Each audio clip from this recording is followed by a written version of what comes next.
Hi అండి. కాకరకాయల కూర కానీ ఫ్రై కానీ చేసుకునేటప్పుడు కొంచెం ఆయిల్లో ఇలా ఫ్రై చేసుకోవాల్సి వస్తుంది. ఆయిల్ అయితే కొంచెం ఎక్కువే పడుతుంది.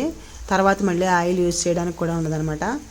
అలా కాకుండా నేనైతే ఇప్పుడు కొత్తగా ఎయిర్ ఫ్రైయర్ తీసుకున్నాను కదా, అందులో పెట్టి చూశానమాట. చాలా బాగా వచ్చాయండి కాకరకాయ ముక్కలు ఇలా కట్ చేసి పెట్టేసి కొంచెం ఆయిల్ అలా స్ప్రింకిల్ చేశాను అంతే. చేసేసి ఒక 10 నిమిషాల పాటు ఎయిర్ ఫ్రైయర్లో పెట్టానమాట. చాలా బాగా వేడెక్కి ఎర్రగా కూడా వేగాయి అనమాట. చూడండి ఒకసారి ఇప్పుడైతే చూపిస్తాను. ఒక 180 డిగ్రీలో పెట్టి 10 మినిట్స్ పెట్టానమాట.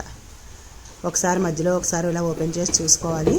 కొంచెం ఉడికి ఉంటాయన్నమాట. ఇంకొంచెం సేపు పెడితే క్రిస్పీగా చాలా బాగా వచ్చాయి.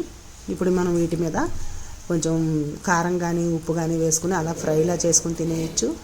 లేదంటే గ్రేవీ కర్రీలో వేసుకోవచ్చు అనమాట. చేదు కూడా లేదండి, చాలా బాగా వచ్చాయి. ఇంకా ఎయిర్ ఫ్రైయర్లో చేసే రెసిపీస్ అన్నీ చూడాలనుకుంటే నా ఛానల్ అయితే సబ్స్క్రైబ్ చేసుకోండి. ఇంకా మరిన్ని మంచి రెసిపీస్ చూపిస్తాను. ముందు మన వీడియోలో వస్తాయంటాయన్నమాట. సో తప్పకుండా ఒకసారి సబ్స్క్రైబ్ చేసుకొని ఫాలో అవ్వండి. నచ్చితే లైక్ చేయండి. Thank you for watching.